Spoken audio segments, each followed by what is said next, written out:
Before we begin, there's some other literature. Make sure you pick up on the way out. The Minnesota Cuba Committee is sponsoring the annual film festival, Films About Cuba. And it begins on the 21st for 6 weeks. So there are details about the film festival. And also, I don't have enough of the Witness for Peace applications, delegations that are going to Cuba, but make sure you pick up one of the leaflets, another opportunity to travel to Cuba. Dixie, one of our speakers tonight, will tell us more about it. So let's begin. Again, for most people, at least in my class, are aware that it's not easy for U.S. citizens to travel to Cuba. There are all kinds of laws on the part of the U.S. government that make it difficult. The Cuban government very much welcomes U.S. citizens to travel to Cuba and tries to accommodate and do whatever it can to make that possible. And one of the trips that we're going to hear about tonight is an example of that. So what we have tonight are at least three or four people here tonight who will talk about their experiences and the trips and the possibilities for travel to Cuba. We probably won't have time. I can't cue this. Somehow this is not loading, so we won't worry about the visuals, but we'll have to be suffice with the talks that people give about their experiences, what it was like, the opportunities to travel. So I'll begin with perhaps with Joe Callahan. Joe has been on many times to Cuba. Beginning first, what year was it, Joe? What year? 1982. 82? Okay, good. So Joe has been there often, and he'll talk, and then Dixie, and then Kalice Allen, and her nephew, niece, yes, will also be prepared to say a few words about their experience, what it was like to travel to Cuba. So Joe. Well, we're calling this program Let's Go to Cuba. So I thought I'd start out with why go to Cuba. In Cuba they say a better world is possible. Now I know it's hard to imagine something better than this capitalist world we have, led by the likes of Donald Trump and John Bolton. But on the other hand, we could cite a line from the classic song Imagine by John Lennon, where he says, "It's easy if you try." Getting back to reality, I think U.S. foreign policy now is being run by John Bolton, Walrus Man. He pushes for intensifying the U.S. aggression against Cuba and all around the world. When he was ambassador to the United Nations about 15 years ago, he called Cuba a terrorist country based on the fact that Cuba had sold a vaccine to Iran. A vaccine, a medicine designed to prevent illness. He called it a biological weapon of mass destruction. A couple of months ago, he said there's a troika of tyranny: Cuba, Venezuela, and Nicaragua. Now the U.S. is on an all-out drive towards a coup against the democratically elected government of Venezuela. We don't have time to go into that too much, but I will just say one more thing. There is a protest against U.S. intervention in Venezuela on Saturday, February 23rd, 1 o'clock, Laguna and Hennepin, and we just so happen to have some flyers for that event here. And in regards to Cuba, there's potential increase of aggression hanging over Cuba right now. In 1996, they passed the Helms-Burton Act here in the United States, intensifying the U.S. economic blockade of Cuba. But one part of that law, called Title III, was not implemented. This part would open up a Pandora's box of lawsuits by people saying they had property nationalized by the revolution. This would allow them to sue foreign corporations, And it would be very detrimental to Cuba. It would have a very negative effect on their trade. But the executive branch of the government waived implementation of that part of it for 6 months. And they have continued to renew that waiver every 6 months. Every 6 months until now, that is. The last time it came up, the Trump administration waived it for only 45 days. When that expires, Bolton and others are pushing to have that implemented. So this may be a pivotal moment for Cuba. Cuba's real crime is not tyranny, although there certainly is some tyranny in Cuba. It's in the part of Cuba that's illegally occupied by the U.S. military at Guantanamo Bay, where they have a huge military base, and the infamous prison where they've held people without trial for a decade and a half, torturing people, 9 people tortured and beaten to death. That's the tyranny that exists in Cuba. But Cuba's real crime is that they made a revolution 60 years ago, overturning capitalism and not going back, resisting all the aggressions of the United States, the empire, or the belly of the beast, as Jose Marti, the Cuban leader of the War for Independence, called the U.S. So in Cuba, the modest resources that they have are prioritized to meet human needs. Decisions are not made by big corporations or politicians in Washington. The World Wildlife Fund rates Cuba as the one country in the world operating on a sustainable basis. This at a time when each new report on climate change says that the Earth is warming faster than expected and with more dire consequences, and with carbon emissions continuing to increase each year. A situation that needs to change ASAP. Cuba, on the other hand, there's more forest today than at the time of the revolution 60 years ago. Now, Cuba's not Shangri-La, far from it. You'll see shortages of many things. People do not have much money. They don't have cars. But Cuba's been able to train doctors and nurses to where it has the highest doctor-to-patient ratio in the world. Sends doctors all around the world helping other third world countries and some non-third world countries like South Africa. There's Cuban doctors working in over 40 countries around the world. And they have trained doctors at the Latin American School of Medicine that they established some 20 years ago.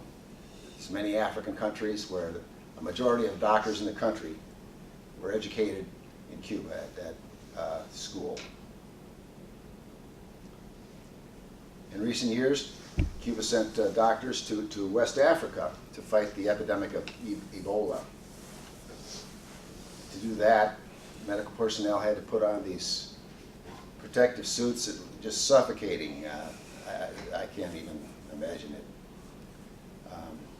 And despite all that, one Cuban doctor did get infected with Ebola, had to go back to Cuba and recover.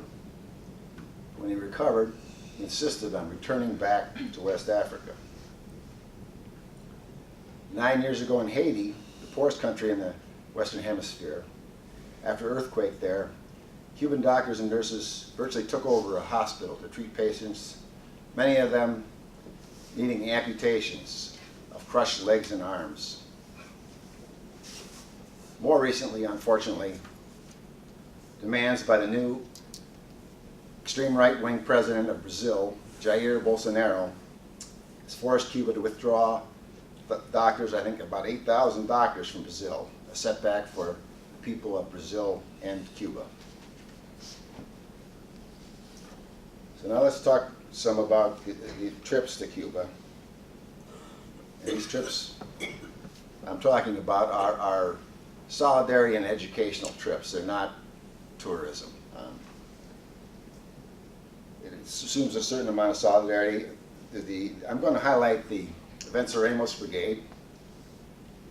Venceremos means we shall overcome. This is the 50th anniversary for the Venceremos Brigade. That's quite a milestone.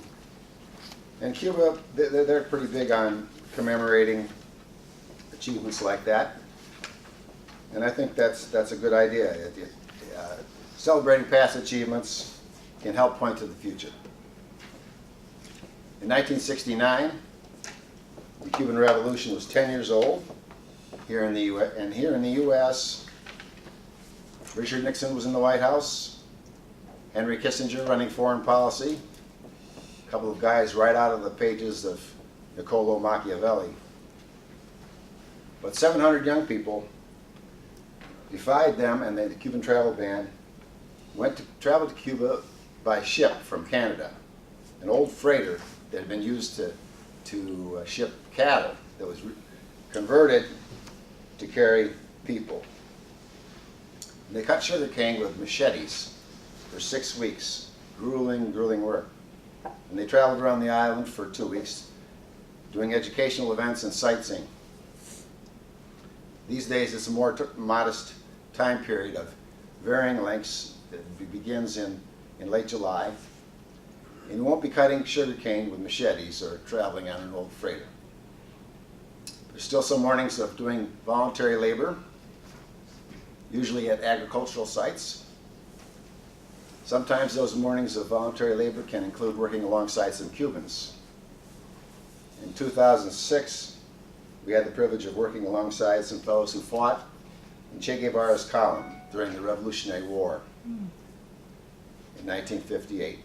They marched halfway across Cuba, about 500 kilometers, through 2 hurricanes, swamps, and other bad terrain, liberating dozens of towns in central Cuba, ending up the city of Santa Clara, the 4th largest city in Cuba, which they took on New Year's Eve of 1958, which was the straw that broke the camel's back of the Batista dictatorship, and he fled the country. So these are like living legends, and it was quite a thrill to meet them. And last May, when doing voluntary labor one morning with the May Day Brigade, we worked alongside some young Cuban students. And that was great, interacting with those young people, if only for a short time. Now, while in the Havana area, the Venceremos Brigade stays at the Julio Antonio Mella International Camp, which has Spartan conditions, bunk beds with bathrooms in a different building, and they're not in real good shape. Now, the first time I went on the Venceremos Brigade was in 2004. The day we left from Toronto was the first day of new measures tightening the ban on travel to Cuba by the George W. Bush administration. And truth be told, that was partly why I wanted to go on that trip, was to participate in challenging that. And that situation perhaps led to an interview we had outside of Havana at a construction site by a reporter for Associated Press, who wrote a nice article. She didn't toss in quotes from right-wingers in Miami or other boilerplate anti-Cuba propaganda. Just let the Venceremos Brigade tell our story, and that was printed in over 100 newspapers in the United States. So that was a publicity breakthrough. And upon return, we did receive letters from the Treasury Department Office of Foreign Assets Control, which is in charge of enforcing the U.S. embargo or blockade, as they call it in Cuba. But the government has never taken solidarity activists into court, into the regular court system, to try to enforce fines or other penalties. This would create a lot of publicity. A lot of people in the United States don't even know that you're not supposed to go to Cuba, I don't think. But this year, in addition to the regular trip, which is Travel Challenge, they're working on a possible short trip option that goes legally, that's designed for immigrants or people previously incarcerated who are at greater legal risk. And the Venceremos Brigade goes in July, partly because there are a lot of students and teachers, and that is the best time for them. Perhaps for many people here too. Earlier I mentioned the May Day Brigade, which goes in May, It's very similar to the Venceremos Brigade. There's the printouts for that actually has the whole daily itinerary of places that they're visiting, schools, work sites, community groups. And that trip, it goes there to be there on May Day, which is a big holiday in Cuba. Hundreds of thousands of people march down the streets of Havana proudly. And that trip is subsidized by Cuba. The in-Cuba cost for that is just $650. So that's an unbeatable price for a week and a half in Cuba. Lastly, there are also trips organized by Pastors for Peace, which our video is not functioning. Those are called Friendship and Caravans. They take humanitarian aid to Cuba.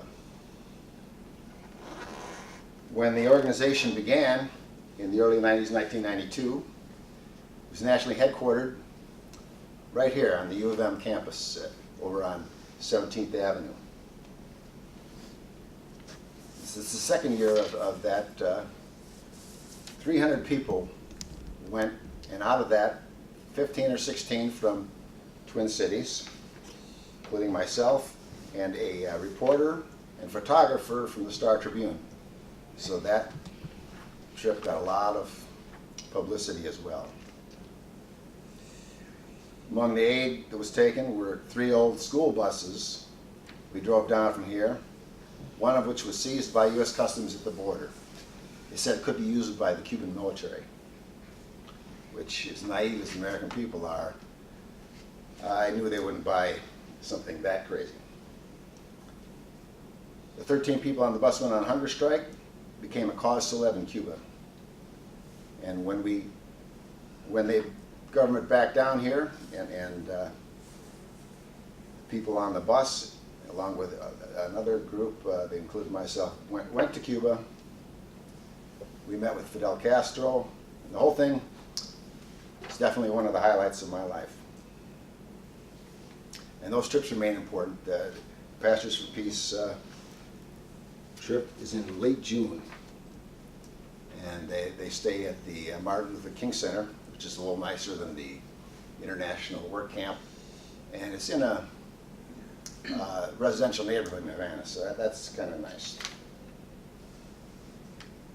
And we have some of these printouts. August has already passed out some of that stuff. I don't know, do we have stuff for the Venceremos Brigade? I guess not so much, but well, after the presentations, we'll be happy to take questions and comments. We should have plenty of time for that. It's all on the website if people want to get the specific That's information. an excellent point.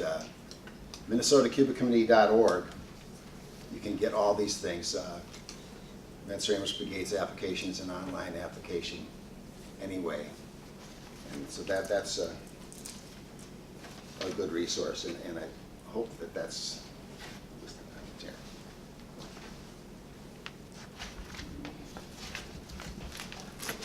Dixie? Yeah. Please. Dixie Olmstead with Witness for Peace. Witness for Peace has a long tradition of taking people not only to Cuba but also Central America and Latin America. Dixie. Thanks.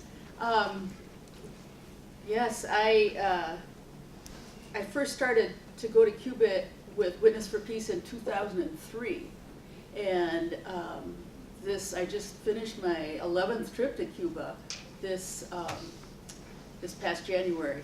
So I've seen a lot of changes in Cuba since then. I haven't been there as many years as Joe has been there, but a lot of changes, and I'll talk a little bit about that. Witness for Peace got started back in Nicaragua, back during the Reagan years, and they started a small group, went out in small boats to challenge some U.S. ships that were coming in to bring arms to the Contras down there. And that it was just sort of a spontaneous thing, and that's where Witness for Peace got its start.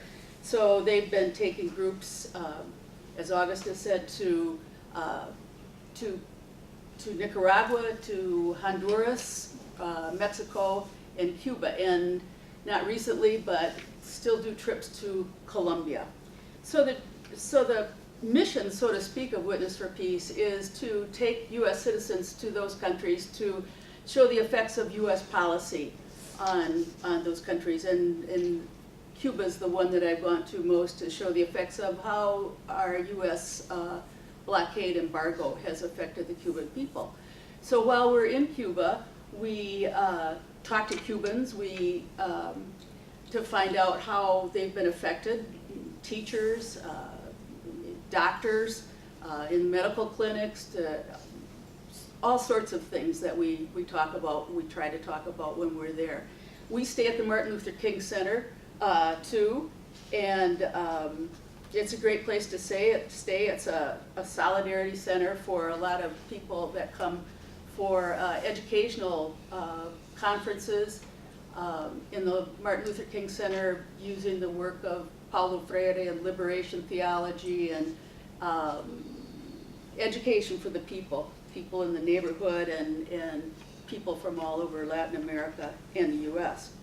So a delegation, a Witness for Peace delegation to Cuba, there are now 9-day delegations, and they're $2,250 plus the visa and the airfare. We stay at the Martin Luther King Center, which it's a dormitory situation, although most of the rooms now have been converted to, two people in a room, and most of the rooms have private baths now. And while we're there, we have meetings within the Martin Luther King Center with journalists, we meet with teachers, we meet with the Martin Luther King leaders to just get a sort of a grounding on what we're about to do for the next 9 days. Then we go out and we have a full schedule every day. We go to schools at all levels. We go to daycares, we go to primary schools, we go to universities, high schools, we go to specialized schools for talented music students of music, dancing, and the Latin American School of Medicine. We always have a visit there, which Joe talked about, the students at the Latin American School of Medicine. And one of the highlights in our last trip this January was to meet with 2 U.S. students who are studying at the Latin American School of Medicine. And so we met with Steve. Steve is from LA. We met him the year before too. And Ivan from Houston, Texas. And they're in, I think, their 3rd year of medical school at the Latin American School of Medicine. And they told us about how it's just such a different medical education, and that they start out right from the beginning going to meet with the local doctors. Every neighborhood has a local doctor, has a nurse. That the doctor lives on the floor above the house, and the nurse lives on the 3rd floor. And the doctor and the nurse know everybody in the neighborhood, and they make sure that they have meetings and have appointments with all of the people in their community. And it's just a totally different, it's almost unbelievable when you're there and listening to them talk about this when we think back to our medical system that we have here. So Ivan and Steve talked about their hopes and dreams for when they come back and take their board certifications here in the U.S. So that they can get their licensing to practice medicine here in the States, and how they want to change the way medicine works in the U.S. And they were really inspiring. The medical care in Cuba is it's community-based, and it's preventative, and it's compassionate care. Another thing that really, we went out to the Bay of Pigs. Probably most of you know a little bit about the Bay of Pigs. And so we went out there for 2 nights. And during the time of Obama, there were some restrictions lifted, and Raul Castro then started a program where people are able to have more private businesses, bed and breakfasts, casas particulares with the bed and breakfast, and with private restaurants. And that's been a great economic boon for a lot of the Cubans. A lot of them were able to get goods and things from their relatives in other countries, and with their remittances to be able to build up these private businesses. And when we went there 2 years ago to the Bay of Pigs, it was just all these little bed and breakfasts that were being built up, and just wonderful little places to stay. And they were so happy that there were so many tourists coming in, including us, not as tourists, but on this trip. And we stayed in the bed and breakfast. And so we went back just this January, and there were a lot more of the bed and breakfast, but hardly any Americans were there because of the travel restrictions that you both talked about. So it's just, another case of the U.S. interfering with Cuban sovereignty. Other things that we do on the trip, we go to artist venues, we go and visit big food markets. We went to the Alomar Organic Garden, which is a wonderful place. It's a co-op, and they're growing vegetables. They're growing a lot of ornamental plants. They're trying to convince more of their neighbors in that neighborhood that they need to eat more of things other than, what do they say, squash, beans, and rice. And they want to get more greens and things like that, and people to buy those. So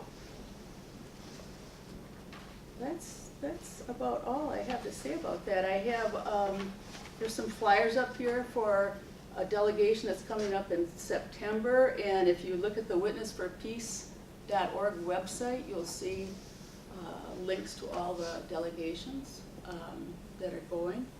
Any questions? Maybe we can take color. Well, okay. Kathleen. So is the schedule really strict in the sense that you can't go out after dark? It's a good question. It's a good question.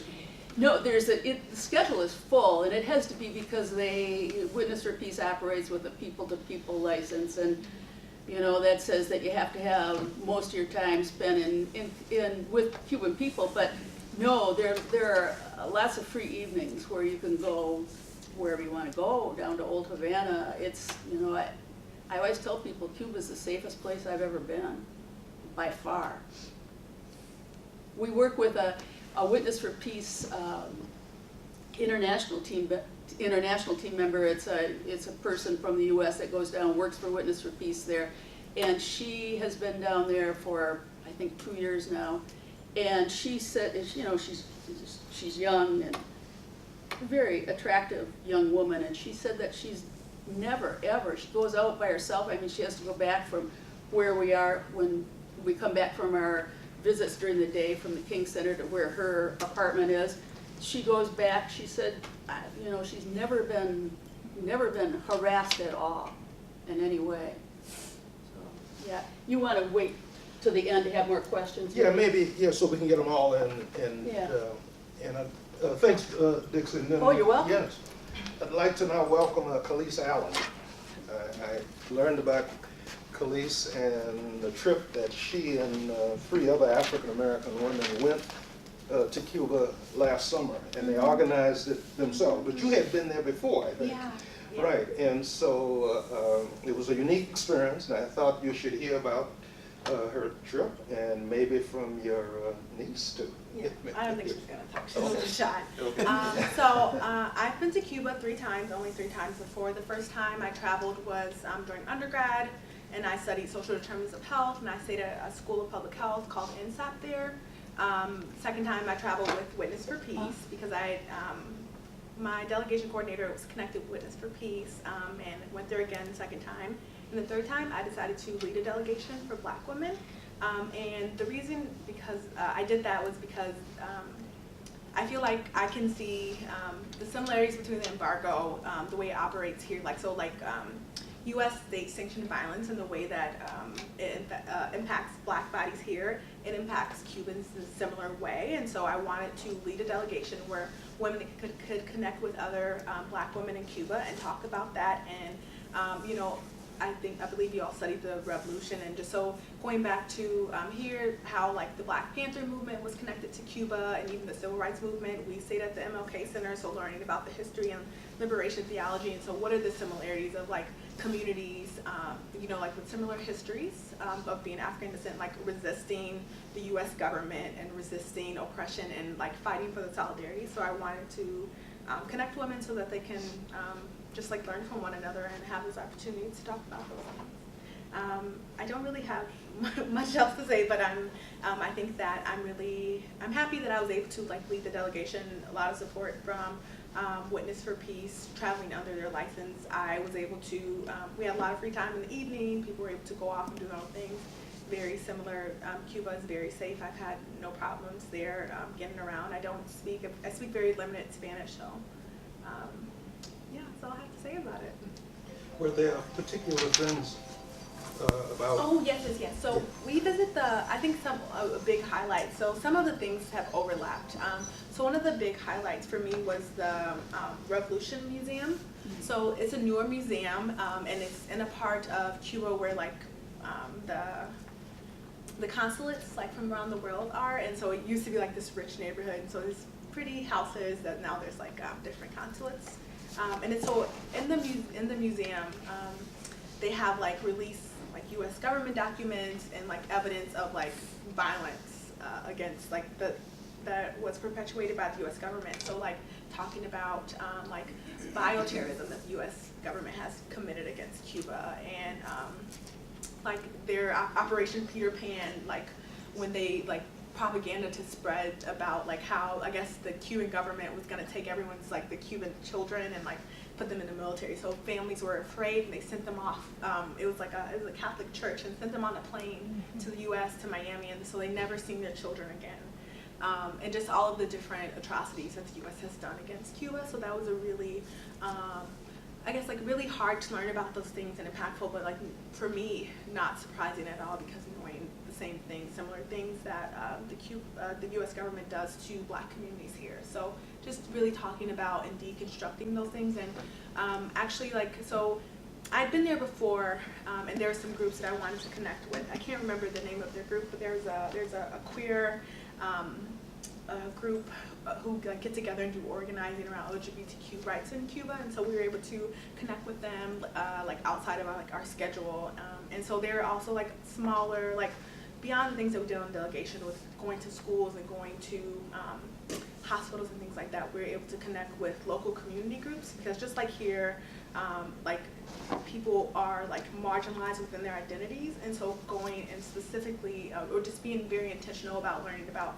the efforts that they're doing like on their own. So there's another group who like they just invite people to their house, and they do music and art as a way to like build community. And so I thought it was really important to connect with those type of groups while I was there, outside of the institutions of Cuba. Okay, we'll invite you back up for more discussion. Great. Just wanted to point out again the deadlines for the May Day Brigade. It's on the application form, and I think it's on March the 15th is the application deadline. I think they're a little flexible on that based upon past history, but it's again one of the reasons why we wanted to do the program tonight, given the deadlines. So I think what we'll do is just open it up. And other people who've been to Cuba, who've had experiences, should join in a discussion, give their opinions about the reality of traveling to Cuba. Any hassles you may have had, any problems coming back to U.S. Customs in Atlanta and other cities can sometimes be an experience. But I understand things have gotten a little bit better over the last few years. So let's open it up and hear from other people. Any questions that people may have? No. Yeah. Yes, Emiliano. I'm curious, so I am not a citizen. I am a permanent resident though, and I'm in the process of applying for citizenship, which might happen anytime within like the summer. So can I go as a Chilean to Cuba, and is that legal? I mean, Chile doesn't have an embargo with Cuba. I think, as far as I know, we have embassies and we're in good terms. I just wonder about that. But I am also, as a permanent resident, I don't know if I have to abide by that. Yes, you do.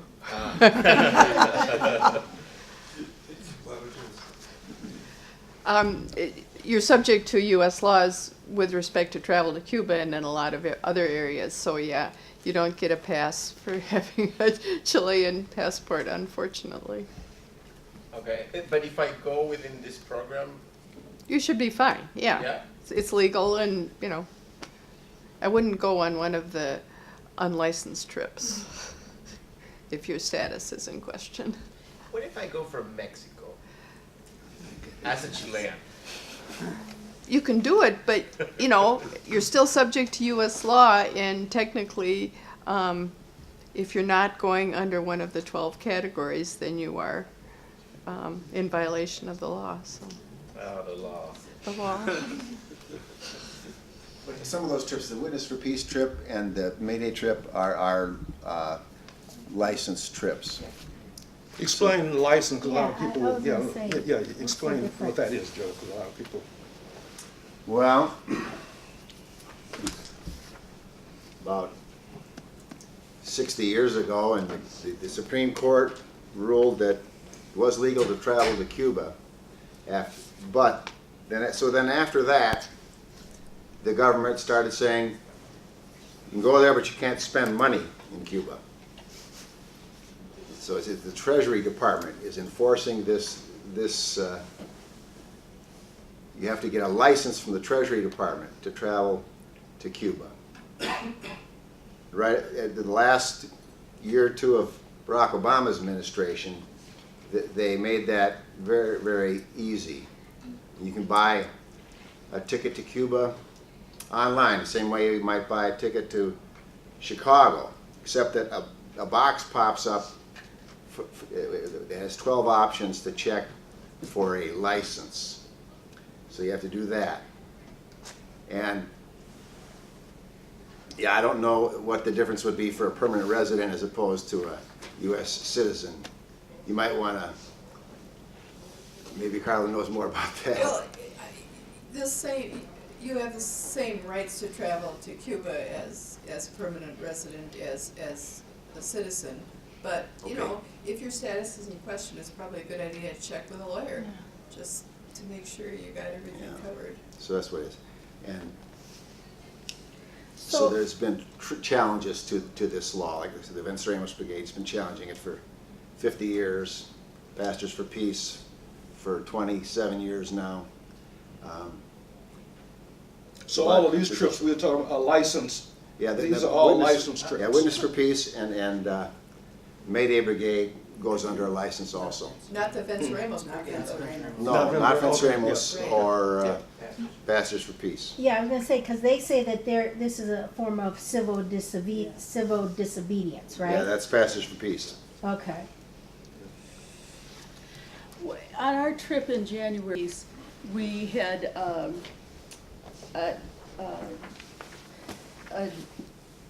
he's a student at the U, a graduate student at the U, and he's Indian, from India. And he traveled with us, and because I wasn't the one that made the decision, but he stayed about 3 days longer than the rest of us, which for him, since he was traveling then on his Indian passport. But yet he came with the Witness for Peace trip with our license. And he came back. Yeah, came back to the US, yeah. So how did you go? Oh, sorry, somebody else. Yeah, no, so I went under the Witness for Peace license. Okay. And last summer, did you have your own license, like, because last summer it wasn't Witness for Peace, it was a separate? No, it was a Witness It for was, Peace. oh, okay. It was under their license. Okay, I didn't realize. My name is David Rosenfeld. I'm a member of the Minnesota-Cuba Committee. I participate in a brigade that was modeled very much similar to the May Day Brigade about a year and a half ago. It was called the Che Guevara, in the footsteps of Che Brigade. But it was organized by the same institution in Cuba, the Institute for Friendship with the People, and it had a very similar type of itinerary and that type of thing. One thing I wanted to say about the May Day Brigade is that, there's a lot of different ways to go to Cuba. There's a lot of different groups that go. And you shouldn't get too hung up about this license. It's a very straightforward thing. And if you go on the May Day Brigade or Witness for Peace, it's taken care of, for you. But if you're interested in actually learning about the revolution in Cuba, what it meant to make a revolution, to speak with people that were participants in that revolution and whose lives were impacted by things like experiences going through the literacy brigade or the volunteer soldiers that went to Angola to fight against the South African invasion, to learn about some of the history, like at the Museum of the Revolution, or there's also a wonderful museum at the Bay of Pigs, which gives you a sense of what was happening in Cuba at that moment. It was the year that the literacy brigade was going on, that land was being given to peasants, and then this invasion took place, and then how that was so rapidly defeated by a broad mobilization of the people as they can continue to advance on these other fronts. But to get the idea of Cuba is so much more than a country that provides health care to people or that provides education.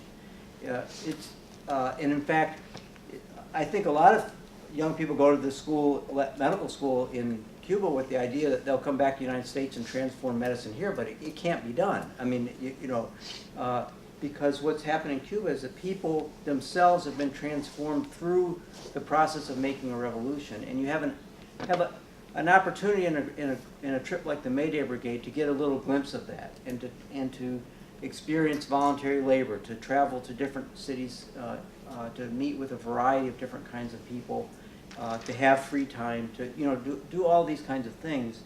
And one other thing about the May Day Brigade that's kind of unique is that it's an international brigade. In other words, it's not just people from the United States. It's people from dozens of different countries, from Latin America, Europe, Africa, and in Asia, that are all part of one group that's going through this experience. And so it's a real opportunity, but it's a month to the deadline. So if you're seriously thinking about doing it, you really have to start putting it together now. Your passport, your finances, getting the time off school, whatever it's going to be. But if you're thinking about doing it, you should apply. So that you have that option, and then if it falls through, it falls through. But I think it's what I'm trying to emphasize is you get so much more than you can get from reading a book or seeing a documentary, going through that experience. Yeah, and if anybody from this class is interested with regard to the last exam, we can work out something. So there's no obstacles, no problem if you're interested. Yes. I was going to ask, are there other sessions besides people wanting to go on the What's that? I'm sorry. Are there other sessions or is it only offered in April and May? With that particular brigade, it begins last week of April, goes through the first week of May. And then the highlight of the brigade is the participation in the May Day demonstration that takes place in Havana, which everyone who's ever been part of it is it's a highlight of your life, you know. It's a very unique thing. But the May Day Brigade is those particular dates, you know. So if it doesn't work on those dates, then you have to find a different group, you know, like Witness for Peace or some other group that's going. But each one has its own character. I was just trying to give you a little idea of what the character of the May Day trip is. Kelly? In the past, have students like gone on these trips during like April and May and during the school year and like gotten excused, or how is that kind of worked out? Or is it usually people taking a semester off? Like Ash, she said, can students get the time off? Yeah, I mean, it depends on the faculty member. This is, again, you have no problems for this course, but you'd have to work it out with other faculty. I know people who've gone before and they've gotten permission from their professor to take the time off and to go and to work out finishing the course when they get back, and sometimes actually use the course as part of the assignment, as a part of a course assignment, which I'm open to, by the way. What is it like coming back to the U.S. after a trip to Cuba? We'll talk about customs, getting. Like, What's what do been, you mean, like going through customs, Yeah, or going like through when you get back? Yeah, I guess like specifics about going through customs and like the logistics of your trip back. How much more difficult is it to get through than it would be? I haven't had any problems. I've been there 3 times, and I also have maybe it's like not a good habit, but I always like bring stuff like back with me, like cigars and rum, and I haven't had any problems. It's legal to bring Yeah. back cigars and rum now. I like so. bring back a lot, but yeah, I haven't had any problems. The only time I know that someone may have had a problem is someone who was from Colombia, but like was a permanent resident here, and then someone who is my Korean friend. So people with like other passports, like they would just ask more questions and like was pulled from the group. That's the only thing. Otherwise, I'll say mentally it's hard coming back from like actually having that experience in Cuba, like just like a different way of life, just like really understanding what the U.S. government has done to like interfere with the solidarity of the country and how it impacts people. It's hard coming back like to the U.S. and just like participating in capitalism personally. A little bit of culture shock coming back, right? I don't think anybody in the last 2 delegations have had any problems at all coming back. Questions? All the reports we've been getting say that. Yeah. I know that the May Day Brigade and probably other groups, there's a organization called Marizul that takes on the travel arrangements. They're experts at it, and everyone is prepared, you know, for the types of questions that you might get, even though it's very unlikely that there'd be a difficult thing. But there's a history to these groups. They're working with people that know what they're doing, and I think that part of the preparation for going is not these kinds of things, but you know, trying to prepare yourself as much, you know, to become familiar with the history of Cuba, and to try to go with I don't know, people should say with it, try to go with a mindset of not of learning and of trying to experience Cuba through the eyes of Cubans as opposed to through your experience, and then you integrate the things, you know, as opposed to going and trying to impose a pre-existing idea or notion. And if you do that, then you're going to have a much richer experience, and it's a more challenging thing too, you know, to try to actually to see things through that through the experience of people who have been through a revolution that has challenges and that's going through a very difficult, probably its most difficult period right now. You know, economically, socially, politically, all these kinds of things. That there's tremendous challenges in Cuba, and a lot of contradictory things going on. But that's all part of the experience of actually going and participating in a group like this. Caroline? What's one effect of the experience, or like one meaningful lesson that you guys have learned from the experience that you would like more people in the U.S. to know about? Kalice? Mine's is different. It's very particular because I'm a black woman, and so I really think it's important for black communities to go and connect with Cubans there and to understand like the birth of the revolution and like how that came about and like what does that mean. Like I think the people like it's not necessarily like the revolution because of the Cuban government, but it's because of the Cuban people and their will to like fight and survive and like their creativity and like innovation, and that is what I want people to like take away. It's just like the people to people connection, and to just like learn from them and to like replicate that here essentially. So that's always meaningful, like the stories that I hear from the people and the people that I meet. Like I will forever go back and forever like be connected with them. One thing it's not uncommon to hear people say when they come back, and this sounds, overly dramatic, but it changed my life.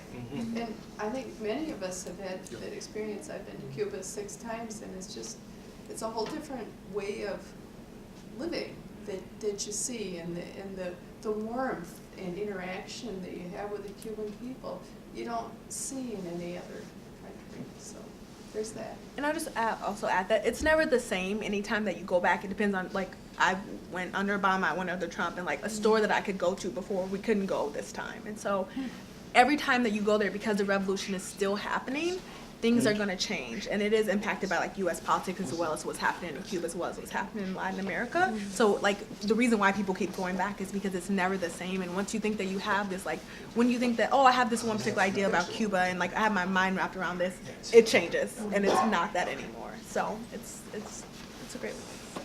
I guess I would like American people to understand that Cuba is not a dictatorship. That's what people here are told over and over again. For many years, it was presented as dictatorship by Fidel Castro. Well, they have to shift that narrative a little bit now. He's not there anymore, but they still present it as undemocratic and so on, and that's not the case. And I hope that when people go there, they see that.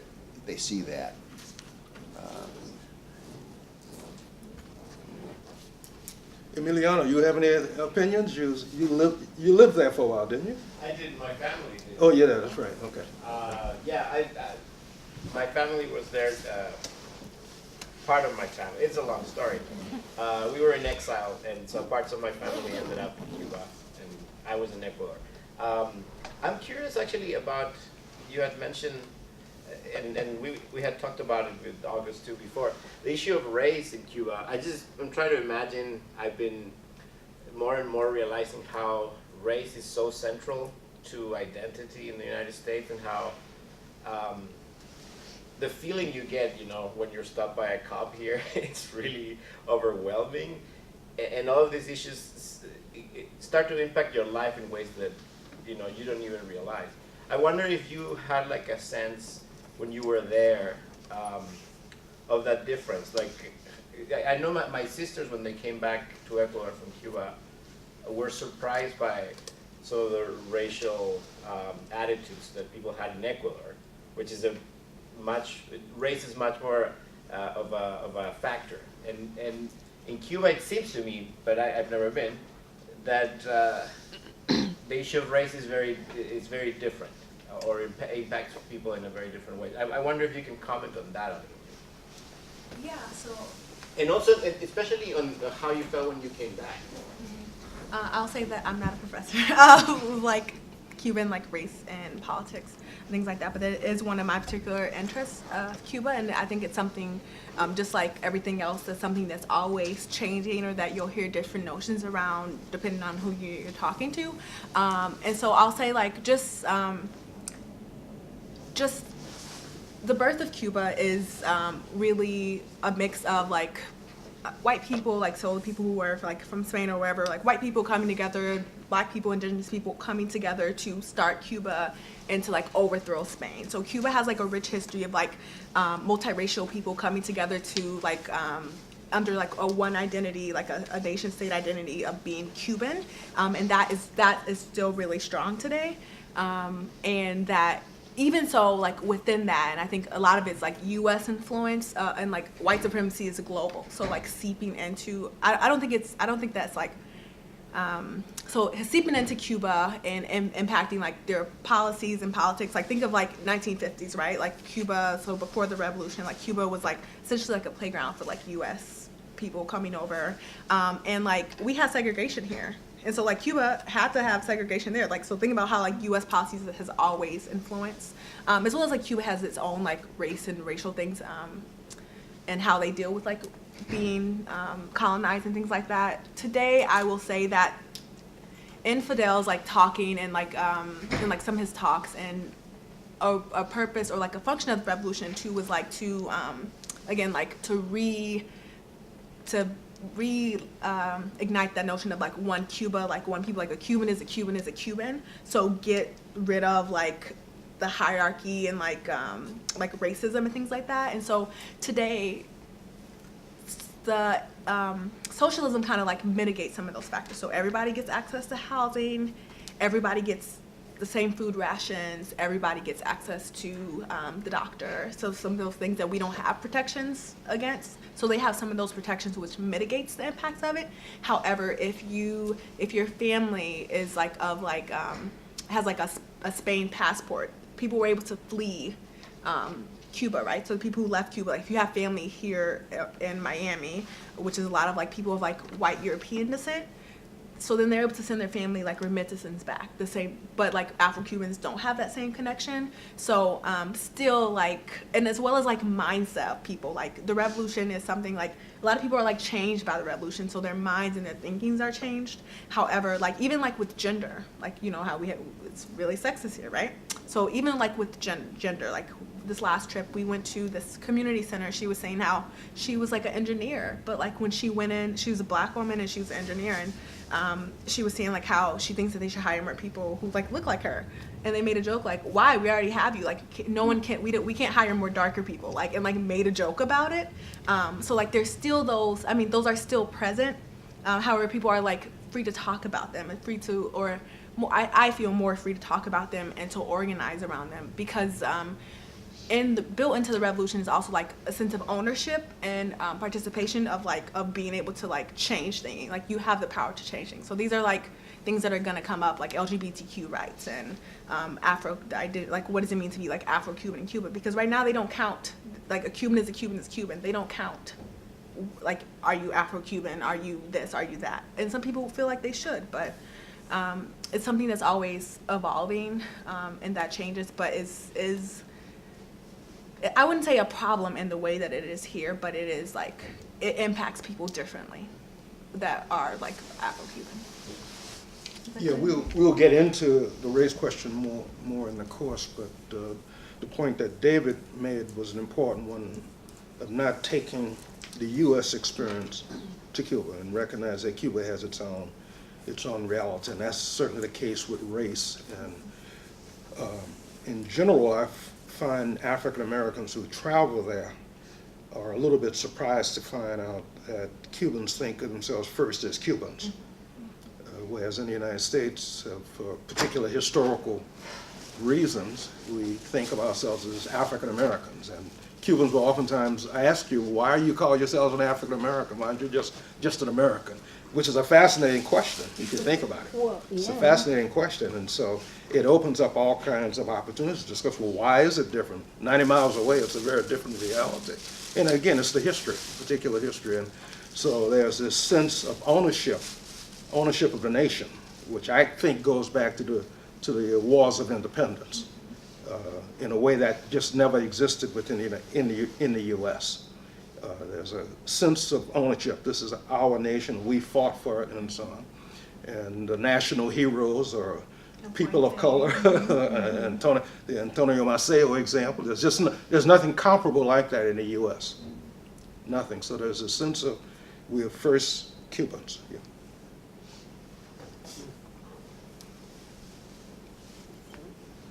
Other questions, comments, experiences, and so on that people might want to share? Kim? I have a question, and just, you know, we have a mutual friend, Brock, who went to Cuba, and then the government tried to put him in jail for it or whatever. He was going through all of those problems. Does that happen now?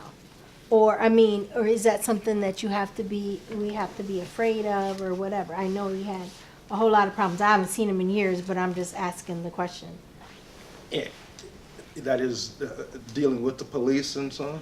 Well, Yeah. they sent him a letter from the Okay, Treasury which I did. Department. Yeah. I talked about that, and they didn't do anything further Further than that. with that? He was never threatened with jail or anything like that any more than I was for the travel challenge trips that I participated in, Okay. or other people here.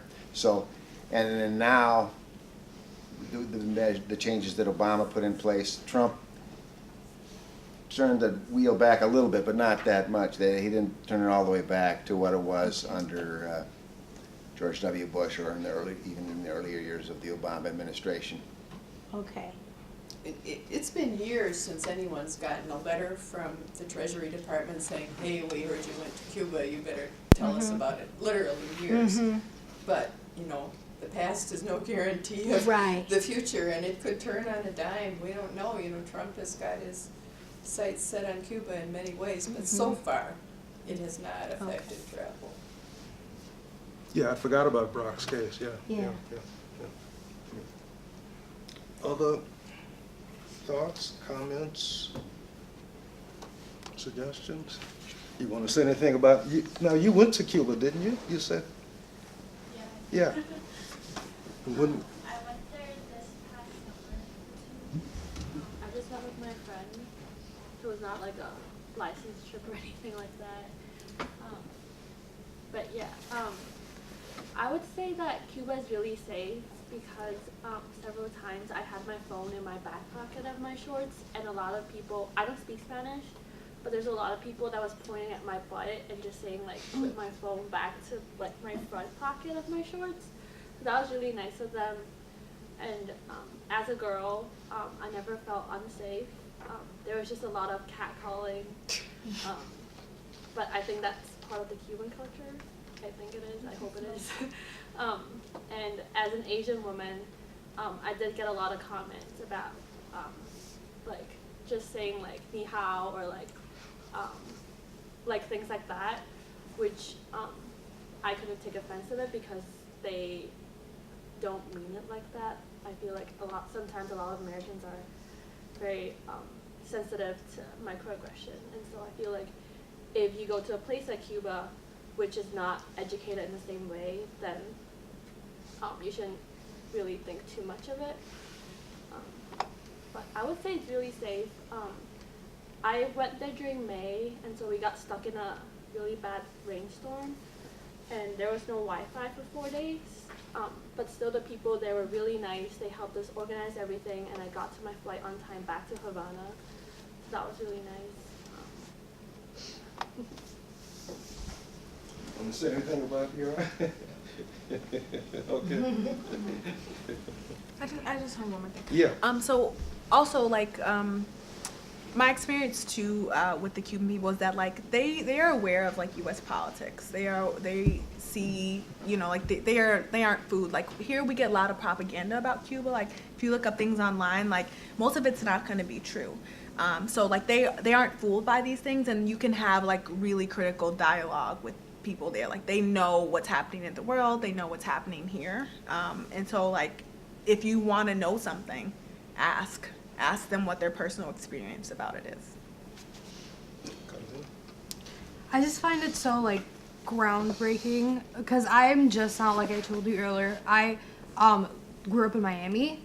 I moved here when I was a little kid, but still, like I still remember a lot. My mom had a lot of Cuban friends, and the way they talked about Cuba is so different than what I'm hearing now. It's like difficult for me to comprehend, kind of, because it's the, you know, it's like things I learned when I was a little kid, and I've had that notion for such a while, and obviously it's good that I'm learning now, but it's just so difficult because I've heard their stories, and their stories, you know, like they were exiled, and I don't know, just a ton of different like dramatic stories that I've heard like throughout my childhood when I was living there, and it's just, I guess it is kind of difficult just to see it as propaganda, because it's kind of like dismissing their stories and their stories as individual people. So, I don't know. Yeah. And that's why traveling to see with your own eyes. That's why it's so important to make up your own mind, to actually see it rather than hear it from the eyes of someone else. That's the importance of travel. It's the right to know. It's a real basic democratic right, the right to know. And so, yeah. Any other comments? I would say the most Yes. important, one of the important reasons for you to go to Cuba is to meet other Cubans your age and develop relationships with them. That will break a barrier to your life that the U.S. government wants you to have. That will free you. And if you can't go to Cuba, I think Greg was about to say, then come to the Minnesota the film festival. Yeah. you get a glimpse of all Cuban films, and so you get a sense of what Cubans, how they see the world. So it begins on February the 21st. Yeah. So it'd be Every a week Thursday from this night. coming Thursday. Yeah. So we have brochures about it. So that was something, because I studied independent film and foreign film when I was in school, that on my third or fourth trip to Cuba, I studied with the Cuban Film Institute and brought back Cuban films in 2010 and started the Cuban Film Festival, because Cuba had made such an important impact on the film industry of turning the camera around so that common people begin to be the heroes of their everyday, rather than looking at the cowboys and Indians, or the cavalry and etc., the movie stars, the criminals, the police, whatever. Yeah, we have a super lineup, starting out with the music film. So even if you don't plan to go to Cuba, I highly encourage you to learn Cuban dance. And learn about Cuban music, because everybody in the world is happy when they hear Cuban music and see people dancing Cuban dance. And you can do that for free right here in Minneapolis. Every other week, Sunday at 10:30 at Midtown Global Market, there's a Cuban, Renee Thompson, who teaches lessons. And it's just a great experience. And if you went to Cuba knowing Cuban dance and some Cuban music, you'll hit it off big time. And you'll really have fun when you go out at nights after these excursions during the day, where you meet people, and then you say, you arrange to meet with them later that night someplace and go out or go to their home, whatever. I think that's it then. And if people want to stick, oh. How many people in the room are considering going on one of these trips?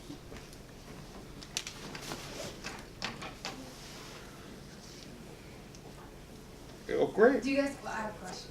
Huh? Do you have a question? Are there Yeah. any, like, scholarships at all? Are there any ways of? Yes, there are some of the organizations do have some scholarships available.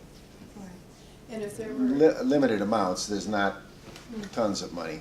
if there were several people who wanted to go, the Cuban committee could, work with them and maybe do some fundraising, have an event or something. Mhm. Yeah, we could have a Cuban music and food event. Get a young person to go to Cuba, right? Yeah. Yeah, exactly. Because there will be people who will pitch money to help young people go to Cuba. Because they know from their own experience that it's valuable to them. What about the old people? I'm not young anymore, so I mean, like I have a women's You're young at heart. travel group. I have a women's travel group, and I thought about that would be ideal for us to go.